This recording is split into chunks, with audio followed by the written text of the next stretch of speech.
नमस्कार, श्रीमती मोहरी देवी तापड़िया कन्या महाविद्यालय जसवंतगढ़ के इस यूट्यूब चैनल पर मैं प्रवक्ता हनुमान मल शर्मा आप सभी का हार्दिक स्वागत और अभिनंदन करता हूं।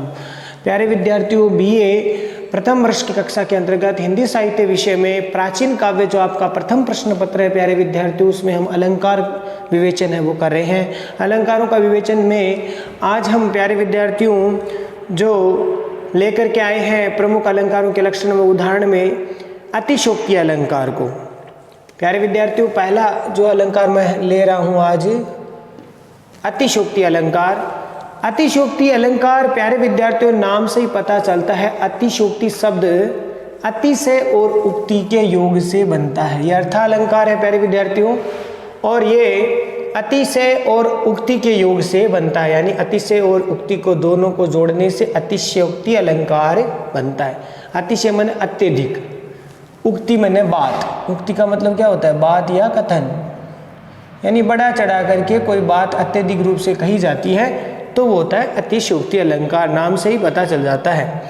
अर्थात जब किसी पद में किसी पदार्थ का लोक मर्यादा, परिभाषा देखिए प्यारे विद्यार्थियों, जब किसी पद में किसी पदार्थ का लोक मर्यादा से, जो लोक मर्यादा है उससे हट करके बहुत बड़ा चढ़ा करके वर्णन किया जाता है तो वहां पर अतिशयोक्ति अलंकार माना जाता है।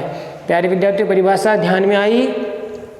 परिभाषा ये कह रहे हैं, अतिशयोक्ति अलंकार, अतिशयोक्ति शब्द अतिशय और योग, अतिशय और उक्ति के योग से बना है। अर्थात जब किसी पद में किसी पदार्थ का, यानी जो उपमेय और उपमान है, किसी पदार्थ का लोक मर्यादा से हट करके उसको बढ़ा चढ़ा करके वर्णन कर दिया जाए तो वहाँ अतिशयोक्ति अलंकार अलंकार है वो माना जाता है, अलंकार कहा जाता है। देखिए, एक उदाहरण के द्वारा हम इसको स्पष्ट करते हैं, समझने का प्रयास करते हैं प्यारे विद्यार्थियों। देखिए, एक उदाहरण है, हनुमान की पूंछ में लगन पाई आग, लंका सारी जल गई, गए निशाचर भाग। तो यहाँ पर प्यारे विद्यार्थियों ये जो लंका जो दहन का जो दृश्य है वो प्रस्तुत किया जा रहा है। जब हनुमान जी है वहाँ पर लंका जाते हैं और वहाँ पर लंका दहन करते हैं, उस समय हनुमान जी की पूंछ में, देखो कवि ने वर्णन किया है कि हनुमान की पूंछ में लगन पाई आग और लंका सारी जल गई, गए निशाचर, निशाचर माने राक्षस, भाग गए। अब यहाँ पर यह बात बढ़ा चढ़ा करके कही है कि पूंछ में आग लगी हुई है, फिर भी उनकी पूंछ तो जली नहीं है, लेकिन सारी लंका जल गई है। तो इस प्रकार से यहाँ पर क्या है, हनुमान जी की शक्ति का बढ़ा चढ़ा करके वर्णन किया गया है। तो प्रस्तुत पद में ये आपको परीक्षा में इस प्रकार से उदाहरण लिख करके उसका जो है विस्तार आपको लिखना पड़ेगा। प्रस्तुत पद में कवि के द्वारा हनुमान जी की शक्ति का बहुत बड़ा चढ़ाकर वर्णन किया गया है। ठीक है, बहुत बड़ा चढ़ा करके वर्णन किया गया है, अतः यहाँ अतिशयोक्ति अलंकार है। ठीक है प्यारे विद्यार्थियों, तो इस प्रकार से आप उदाहरण एक तैयार करेंगे और उसको इस प्रकार से विस्तार से ठीक से उसका व्याख्या उसकी करेंगे, लिखेंगे उसके बारे में। ठीक है प्यारे विद्यार्थियों, तो समझ में आया अतिशयोक्ति का मतलब क्या है, यानी यहाँ पर किसी पदार्थ का लोक मर्यादा से भी बढ़ा चढ़ा करके, यहाँ पर देखिए पूंछ में आग लग गई है फिर भी उनकी पूंछ नहीं जली, पूरी लंका जल गई लेकिन पूंछ नहीं जली। तो इस प्रकार से यहाँ पर क्या है, हनुमान जी की शक्ति का बहुत बड़ा चढ़ा करके लोक मर्यादा से हट करके वर्णन है वो किया गया है।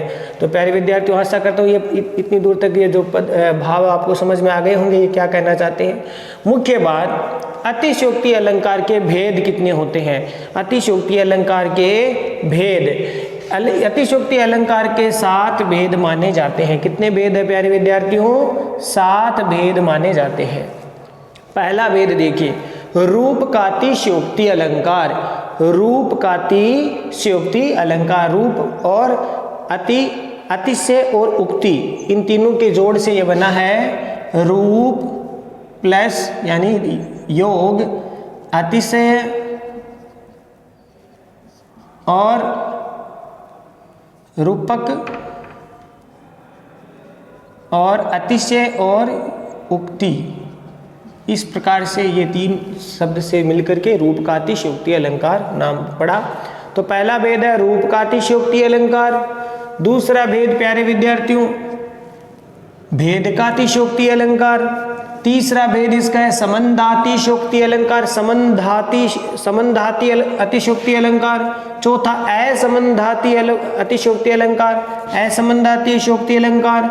पांचवा है भेद अक्रमातिशयोक्ति अलंकार। छठा अत्यंतातिशयोक्ति अलंकार, अत्यंतातिशयोक्ति अलंकार। नाम बड़े बड़े हो जाते हैं, ठीक है। ये जोड़ किससे बना है? अत्यंत, अति, अंत, अति, अतिशय और उक्ति, यानी इस शब्द को अगर टुकड़े करें तो अति, अंत, अतिशय और उक्ति, इस प्रकार से ये शब्द बन गया।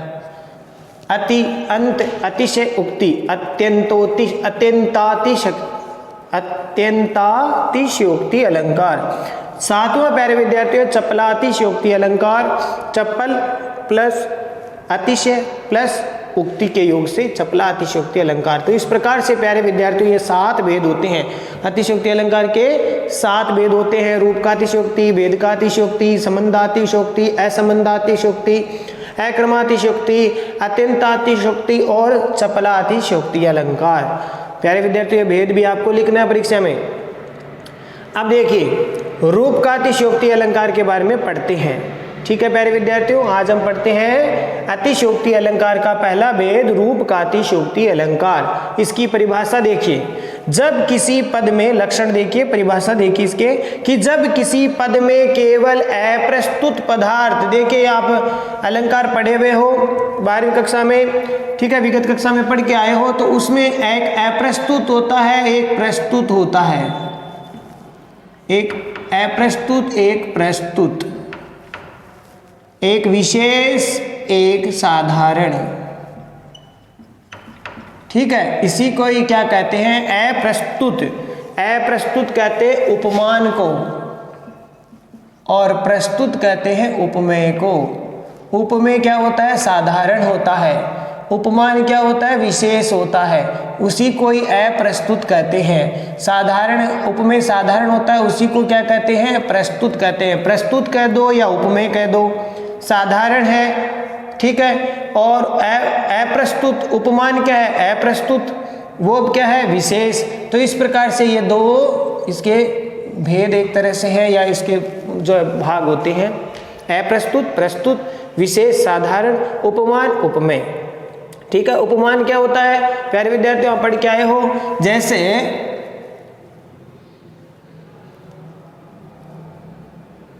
उसका मुख कमल के समान है, उसका मुख कमल के समान है, या फिर उसका मुख किसके समान है? चंद्रमा के समान है। तो यहाँ पर देखिए प्यारे विद्यार्थियों, चंद्रमा क्या है? विशेष, अप्रस्तुत, या फिर इसको क्या कहेंगे? उपमान। और मुख क्या है? साधारण, ठीक है, या फिर प्रस्तुत, या फिर उपमेय, ठीक है, ये ध्यान रखना। ये मुख क्या है? उपमेय। उपमेय माने साधारण, उपमेय माने प्रस्तुत, और उपमान माने जिससे तुलना की जा रही है, किससे? मुख किसके समान है? चंद्रमा के समान है। तो यहाँ पर चंद्रमा क्या है? उपमान, विशेष है, ठीक है। तो इस प्रकार से आपको ध्यान होना चाहिए, उपमान और उपमेय। एक होता है साधारण धर्म, एक होता है फिर और वाचक शब्द। तो इस प्रकार के 4 क्रम इसमें होते हैं। अब देखिए आपको उपमेय और उपमान की जानकारी उपमा अलंकार में आपने कर ली होगी, जानते हैं आप। अब देखिए, जब किसी पद में केवल अप्रस्तुत पदार्थों यानी उपमानों का ही वर्णन किया जाता है एवं उसमें ही किसी उपमेय की यानी साधारण की यानी प्रस्तुत की, उपमेय माने साधारण, उपमेय माने प्रस्तुत, उपमान माने असाधारण या फिर विशेष या फिर अप्रस्तुत के रूप में रूप की कल्पना की जाती है। यानी जब किसी पद में केवल अप्रस्तुत जो पदार्थ है, अप्रस्तुत पदार्थ माने उपमान, उपमानों का ही वर्णन किया जाता है और उसमें किसी उपमेय के रूप में की ही कल्पना की जाती है, उपमेय के रूप की ही कल्पना की जाती है, तो वहां रूपकाति नाम से पता चल रहा है, रूपक यानी रूप, किसकी रूप? उपमेय के रूप की, उपमेय के रूप की कल्पना की जाती है तो वहां रूप का अतिशयोक्ति अलंकार माना जाता है। अतिशय मैंने बड़ा चढ़ा करके, किसकी? रूप की। रूप किसका? उपमेय का।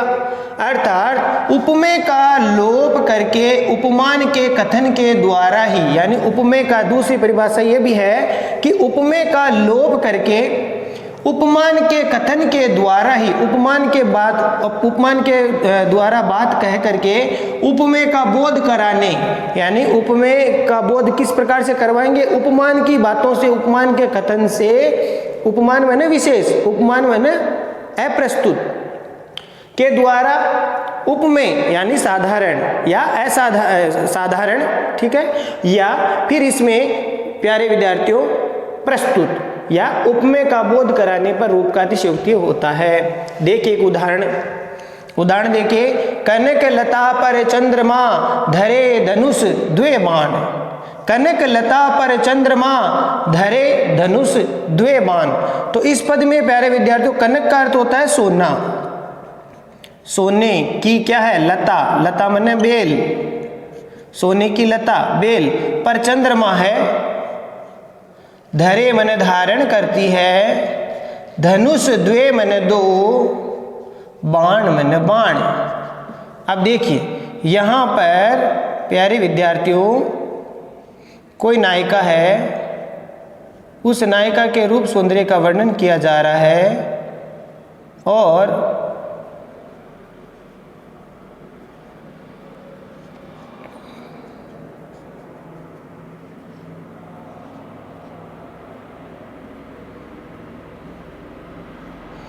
अब यहाँ पर नायिका के रूप सौंदर्य का वर्णन करते हुए देखिए कवि का मतलब ये भाव क्या, देखिए समझिए कि कनक लता पर चंद्रमा धरे धनुष द्वे बाण, ठीक है, धरे धनुष द्वे बाण।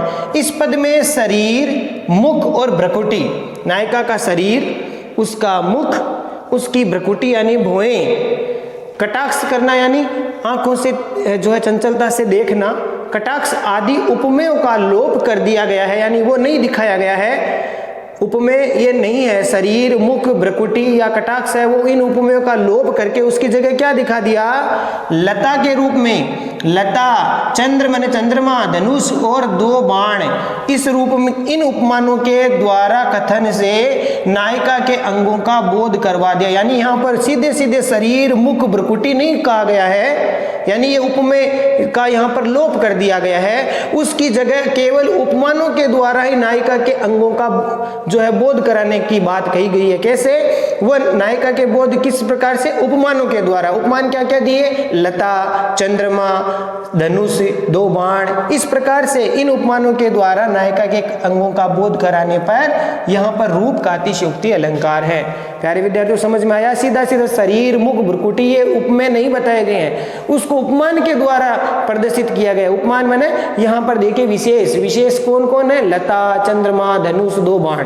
अब देखिए अर्थात यहाँ पर सोने की लता पर तो चंद्रमा का, सोने की लता क्या है? चंद्रमा का, और चंद्रमा पर धनुष था, यानी यहाँ पर बात कही गई है कि सोने की लता पर चंद्रमा है, चंद्रमा पर धनुष है। और सुंदरी की नायिका का मुख क्या है? चंद्रमा है। सुंदरी की जो नायिका का मुख क्या है? यहाँ पर चंद्रमा। समझ में आया? और दो भौहें क्या है? ये इसकी दो भौहें, यानी अंग्रेजी में बोले तो आईब्रो, ठीक है ना, आईब्रोज है। तो ये जो भौहें हैं वो क्या है? धनुष। समझ में आया? तो धनुष की आकृति भी कैसे होती है? ये इस प्रकार की। तो भौहों के रूप में हिंदी साहित्य में धनुष की जो है उपमा दी जाती है। तो ये भौहें हो गई धनुष की तरह। समझ में आ रहा है? और फिर ये कह रहे हैं धनुष के रूप में आंखों का कटाक्ष रूप में देखना, ये क्या है? दो बाण। ये इस प्रकार से देखना, आंखें क्या है? आंखें दो बाण हैं। समझ में आ रहा है प्यारे विद्यार्थियों? आंखें क्या है? दो बाण। तो आंखें, ये मुख ये दिखाया गया, ये नाम नहीं है, इसको उपमान के द्वारा दिखाया गया है। आंखें दो बाण का मतलब दो आंखें। सुंदर मुख का मतलब क्या है? नायिका का, जो चंद्रमा का मतलब नायिका का सुंदर मुख, ठीक है। और धनुष का मतलब भौहें। तो इस प्रकार से यहाँ पर सीधा न कह करके उपमेय को लोप कर दिया गया, उपमान के द्वारा सारी बातें उसके रूप का वर्णन किया गया, नायिका के अंगों का वर्णन किया गया है। तो ये बात आपको समझ में आ गई होगी प्यारे विद्यार्थियों। तो यहाँ पर सोने की लता पर चंद्रमा पर धनुष, ठीक है। सोने की लता पर तो चंद्रमा पर धनुष। अब सोने की लता क्या है? नायिका का शरीर हो गया, और उसके ऊपर चंद्रमा जैसा उसका मुख, उस चंद्रमा पर क्या है? धनुष के समान उसकी भौहें। तो इस प्रकार से नायिका के मुख का वर्णन, यह सौंदर्य का वर्णन किया गया। अब देखिए प्यारे विद्यार्थी, यहाँ पर इस उदाहरण में आप उपमान के द्वारा देखिए, उपमान कौन सा है और उपमेय कौन सा है। उपमान मैंने विशेष, ठीक है, और उपमेय मैंने साधारण, यानी उपमान मैंने अप्रस्तुत और उपमेय मैंने प्रस्तुत, ठीक है प्यारे विद्यार्थियों, समझ में आ रहा होगा। कनक लता क्या है? यहाँ पर उपमान। कनक लता को उपमेय क्या है? सुंदरी की नायिका जो है कनक लता के समान है, यानी नायिका का जो शरीर है पूरा वो क्या है? कनक लता, सोने की बेल। फिर चंद्रमा क्या है? नायिका का मुख। चंद्रमा क्या है? नायिका का मुख। ये दिए हुए नहीं है, इसको यहाँ पर उपमानों के द्वारा बात ये प्रदर्शित की गई है। चंद्रमा क्या है? नायिका का मुख। धनुष क्या है? उसकी भौहें। नायिका की भौहें क्या है? धनुष।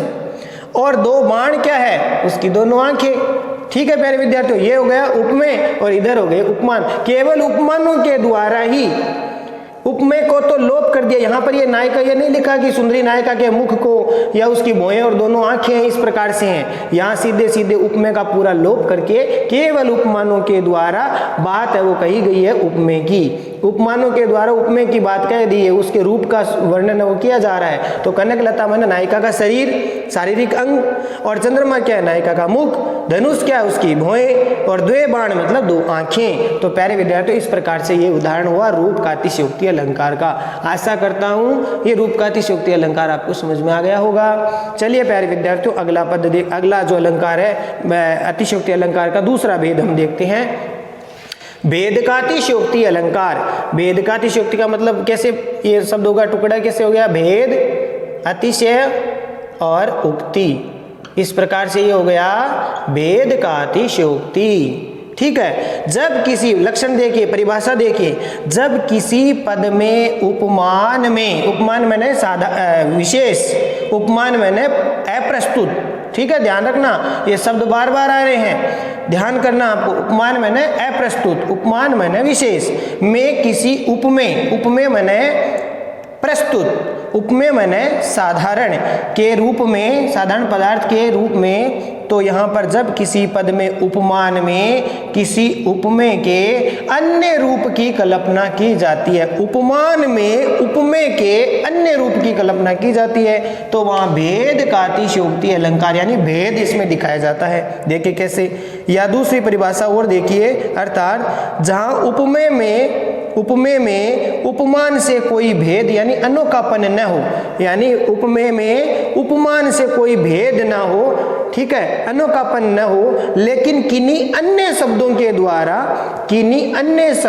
द्वारा भेद बताया जाए। भेद होता नहीं है, भेद अन्य शब्दों के द्वारा दिखाया जाता है, तो वहाँ भेद का अतिशयोक्ति अलंकार होता है। प्यारे विद्यार्थियों, देखिए कैसे, पहचान के लिए इस अलंकार को आप पहचान सकते हैं कैसे। जब किसी पद में, काव्य रचना में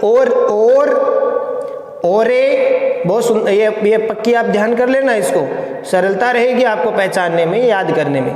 और आए, ओरे, अन्य, अपर का मतलब ही अन्य होता है, या फिर नया, नई, निराला, ठीक है। ओरे, अन्य, अपर, या, नया, नई, निराला आदि शब्दों का प्रयोग अगर हो रहा हो तो वहाँ भेद का अतिशयोक्ति अलंकार माना जाता है। अगर आपको किसी काव्य रचना में ओरे और अन्य, अपर या नया, नई, निराला ये शब्द मिल रहे हैं तो वहाँ पर ये अतिशयोक्ति का मतलब भेद का अतिशयोक्ति अलंकार का माना जाएगा। वो देखिए कैसे, उदाहरण देखिए, जैसे ओरे कछु चितवनी चलनी, ओरे कछु मृद मुस्कानी, ओरे कछु सुख देत है सके न बेन बखानी, और कछु चितवनी चलनी और एक मृदु मुस्कानी और कछु सुख देत है सकिन बेन बखानी।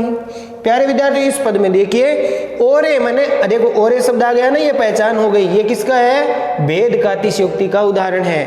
ओरे कछु मैंने और कुछ ही, चितवनी मैंने आंखों की, चलनी मैंने चलना, आंखों का चंचलता से चलना, वो नायिका नायक है, वो नायिका का वर्णन कर रहा है यहाँ पर, नायक है वो नायिका की चंचलता का वर्णन करते हुए कह रहा है कि आज कुछ नायिका के आंखों में और ही चंचलता है। तो नायक ओरे कछु चितवनी चलनी, यानी इस नायिका की आंखें आज कुछ और अन्य प्रकार से ही चल रही है, चंचलता है। और ओरे मृदु मुस्कानी, और बहुत मधुर मुस्कान भी कुछ अन्य तरीके से आज मधुर मुस्का रही है। ठीक है, ओरे मृदु, मृदु मैंने बहुत मधुरता से कोमलता से हंस रही है। ओरे कछु सुख देत, आज ये जो इसका अन्य ये रूप देख करके नायक को अन्य सुख ही मिल रहा है। तो ओरे कछु सुख देत, आज कुछ अन्य ही अनोखा ही सुख मिल रहा है। और सकेन बेन बखानी, इसीलिए इसको सके मने नहीं सकते, न मने नहीं, बेन मने वाणी से, ठीक है, उसको वाणी के द्वारा बखान नहीं कर सकते, वर्णन नहीं कर सकते। तो यहाँ पर वाणी के द्वारा उसकी नायिका के जो चंचलता को वर्णन नहीं किया जा रहा है, तो अतिशयोक्ति हो गई। और अब अतिशयोक्ति में भी कौन सी प्यारे विद्यार्थियों ओरे ओरे शब्द आ रहा है, इसका मतलब भेद का अतिशयोक्ति का ही उदाहरण है। ठीक है प्यारे विद्यार्थियों, समझ में आ रहा होगा। अब देखिए यहाँ पर थोड़ा सा इस पद को देखते हैं कि ये जो पद क्या कह रहा है। इस पद में आपको इस प्रकार से उदाहरण लिख के यूं आपको विस्तार देना पड़ेगा, इसको तब अच्छे नंबर मिलेंगे। केवल उदाहरण से काम नहीं चलेगा, उसके बारे में आपको स्पष्ट करना पड़ेगा। इस पद में नायक किसी नायिका की चंचलता का वर्णन कर रहा है या कह रहा है, क्या कह रहा है कि नायिका के सौंदर्य का बखान न कर पाना अतिशयोक्ति को प्रकट कर रहा है। एक बात हो गई कि नायिका का सौंदर्य वर्णन नहीं किया जा रहा, देखो सकेन बेन बखानी, यानी वाणी के द्वारा वर्णन नहीं किया जा रहा है। तो नायिका के सौंदर्य का बखान न कर पाना अतिशयोक्ति अलंकार को तो प्रकट कर रहा है, अतिशयोक्ति को प्रकट कर रहा है। फिर अतिशयोक्ति में और शब्द के प्रयोग के कारण यहाँ पर भेद का अतिशयोक्ति अलंकार है। प्यारे विद्यार्थियों, यहाँ पर और शब्द का प्रयोग कर दिया गया, इसीलिए ये जो अलंकार है वो भेद का अतिशयोक्ति अलंकार माना जाएगा। तो प्यारे विद्यार्थियों समझ में आ गया होगा, इसको पहचानना बहुत ही सरल है। अगर किसी पद में ओरे, और, अन्य, अपर, नया, नई, निराला हो तो वो भेद का अतिशयोक्ति अलंकार का उदाहरण है। ठीक है, और यहाँ पर जब किसी पद में उपमान में किसी उपमेय के अन्य रूप की कल्पना, देखो आज यहाँ पर बताया ना अन्य रूप कि आज कुछ और अन्य दृष्टि से देख रही है, चंचलता, आंखों की चंचलता, चितवनी में ना आंखों की जो दृष्टि है, नजर है, वो आज कुछ अजीब सी अन्य भांति है वो चल रही है। और अन्य प्रकार से वो क्या है, मुस्कुरा रही है। पहले जो मुस्कुराती थी उससे आज कुछ अन्य तरीके से मृदुल यानी मधुर मुस्कान कर रही है। तो यहाँ पर ओरे ओरे शब्द ये जो है ये भेद का अतिशयोक्ति अलंकार के जो है पहचान के शब्द हैं, वाचक शब्द हैं। तो प्यारे विद्यार्थियों आशा करता हूँ ये दोनों जो अलंकार आपके भेद हैं अतिशयोक्ति अलंकार के बारे में और इनके भेदों की भी परिभाषा, लक्षण, उदाहरण आपको समझ में आए होंगे।